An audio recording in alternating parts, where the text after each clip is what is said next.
Hello everyone. So let's discuss anatomy of azygous vein. So azygous vein एक ऐसी when होती है जो थोरेसिक वॉल और अपर लंबर रीजन को ड्रेन करती है। किसमें? सुपीरियर वेना कावा में। सुपीरियर वेना कावा में ये ड्रेन करती है। ये एक इम्पॉर्टेंट कनेक्शन फॉर्म करती है। किसके किसके बीच में? सुपीरियर और इंफीरियर वेना कावा के बीच में, जिसे हम बोलते हैं क्या?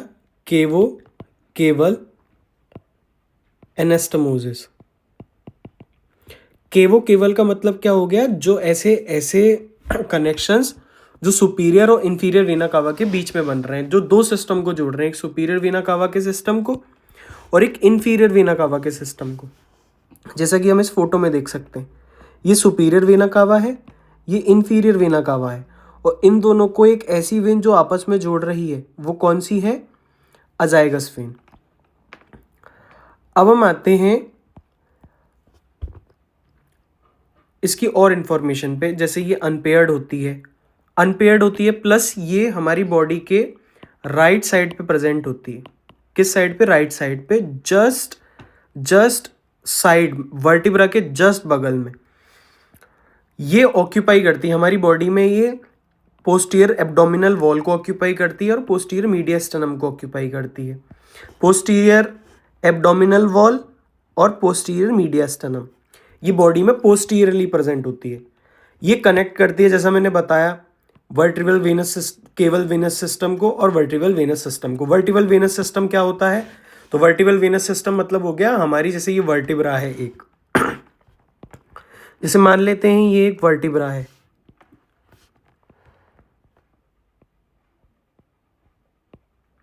तो इस वर्टिब्रा के जस्ट पास में इस तरफ चल रही होगी अजाइगस वेन।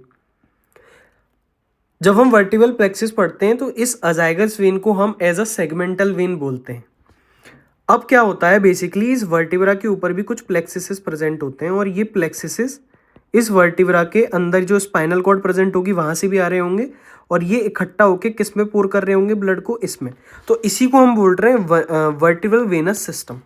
इसी को हम क्या बोल रहे हैं? Vertebral venous system. अब हम बात करेंगे इसके फॉर्मेशन की, ये फॉर्म कैसे हो रही है। तो बेसिकली होता क्या है, जैसे इस फोटो में देख सकते हैं हम, बेसिकली होता क्या है कि ये हमारी जो ये वाली वेन है, इसे हम बोलते हैं क्या?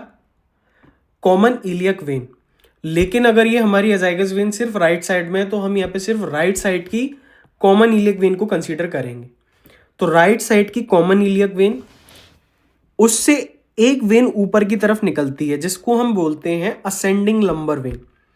असेंडिंग लंबर वेन ये किस तरफ निकलेगी? ऊपर की तरफ। और यहां पे हम देख सकते हैं कि ये ऊपर की तरफ मूव कर रही है, ascending lumbar when. Ascending lumbar when और सब कोस्टल वेन, वो वेन जो T12 हमारी जो थोरेसिक 12 T12 लेवल पे जो हमारा कोस्टा अटैच है, उसके नीचे का पोर्शन पोर करती है, उसको हम बोलते हैं सब कोस्टल वेन, सब कोस्टा एरिया में। तो सब कोस्टल वेन और असेंडिंग लंबर वेन ये दोनों मिलके क्या बनाती हैं? अजाइगस वेन। किस लेवल पे? तो हम बोलते हैं T12 लेवल पे। अब इसका कोर्स समझते हैं, किस तरीके से कोर्स होता है। अच्छा, कुछ हमारी जो वो होती हैं बुक्स, उनमें ये भी दे रखा है कि लंबर अजाइगस का मतलब ये हो गया कि ये ध्यान से देखो, इतना वाला पोर्शन ये असेंडिंग लंबर वेन का है, और इतना वाला पोर्शन जो है ये किसका है? सब कोस्टल वेन का है। जो ये छोटा सा एरिया बच गया, कुछ बुक्स इसको बोल देती हैं क्या? कुछ बुक्स इसको बोल देती हैं लंबर अजाइगस वेन। तो अगर आप ये भी बोलेंगे कि राइट असेंडिंग लंबर वेन और सब कोस्टल वेन मिलकर अजाइगस वेन का फॉर्मेशन करते हैं, तो भी ठीक है। और अगर हम ये कंसीडर करते हैं कि लंबर अजाइगस वेन, सब कोस्टल वेन और राइट असेंडिंग लंबर वेन ये मिलके ऊपर की तरफ मूव कर रहे हैं और अजाइगस वेन का फॉर्मेशन कर रहे हैं, तो ये भी ठीक है। असेंडिंग लंबर वेन ध्यान रखिएगा किस में से आती है? राइट कॉमन इलियक वेन के अंदर से। अब अगर हम आगे बढ़ते हैं तो इसका कोर्स समझते हैं। तो इसका कोर्स कैसे स्टार्ट होता है? तो ये बेसिकली हम बोलते हैं T12, L1 और L2 इन लेवल पे ये बनती है। इससे ये ऊपर मूव करती है। ऊपर जैसे जैसे ये मूव करेगी तो हमें पता है कि रास्ते में डायाफ्राम भी पड़ेगा। तो डायाफ्राम के ये एओर्टिक हियाटस को क्रॉस करती है। आयोटिक हियाटस को। आयोटिक हियाटस कौन सा एरिया होगा, अगर मैं ये डायाफ्राम को बनाऊं तो इसमें एक ऐसा छेद इसमें 3 छेद होते हैं बेसिकली, तो इसमें जो ये वाला जो छेद होगा जिसमें से आयोटा क्रॉस कर रहा होता है उसको हम बोलते हैं आयोटिक हियाटस। तो ये उसको क्रॉस करके ऊपर चलती है।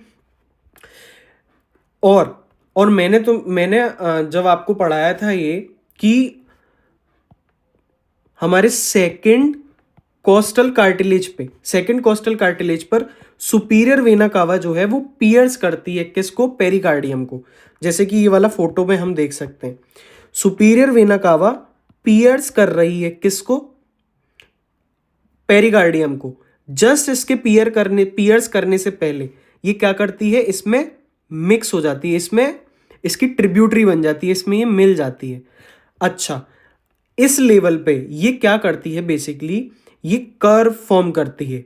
किस लेवल पे फॉर्म करती है, ये फॉर्म करती है एक कर्व, वो भी किस लेवल पे, बेसिकली ये किस लेवल पे कर्व फॉर्म कर रही है, T1 T2 लेवल पे। तो T1 T2 लेवल पे हम बोलेंगे कि ये जाके किस में मिल जाती है, सुपीरियर वेना कावा में एक कर्व का फॉर्मेशन करके।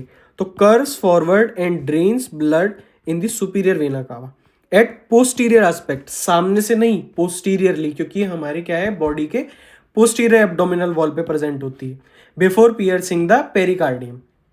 ओके, अब हम इसकी ट्रिब्यूटरीज समझते हैं कि इसकी ट्रिब्यूटरीज क्या क्या हो सकती हैं।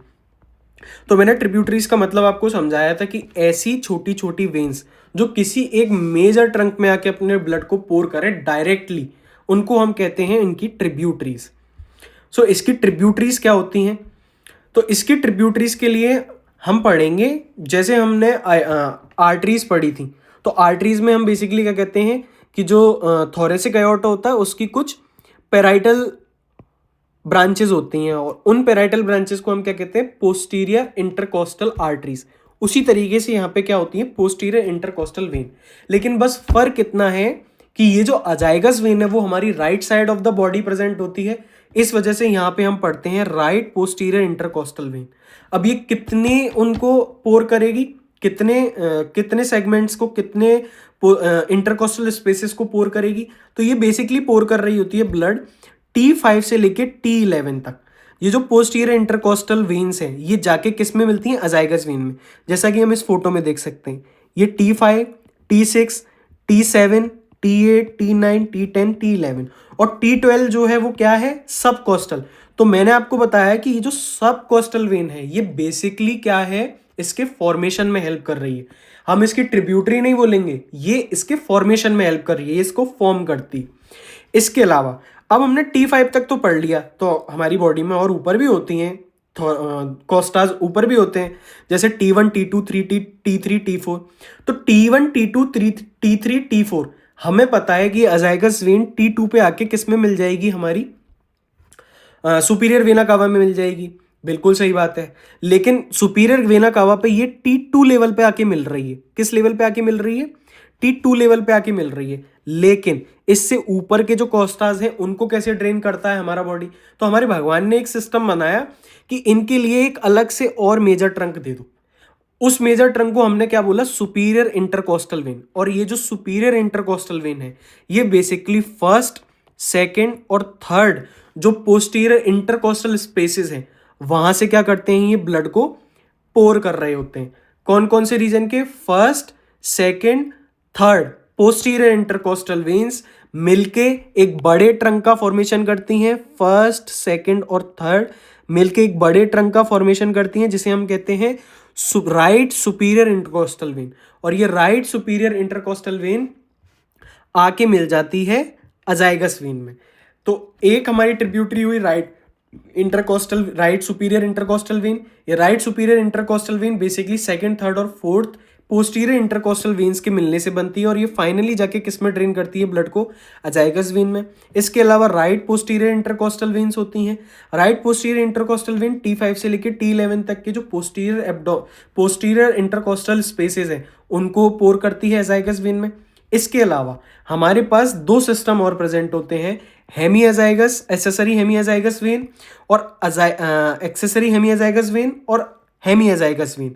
ये दोनों भी इसी की ट्रिब्यूटरीज हैं। हम इनको अपनी नेक्स्ट वीडियो में समझेंगे। तो थैंक यू सो मच।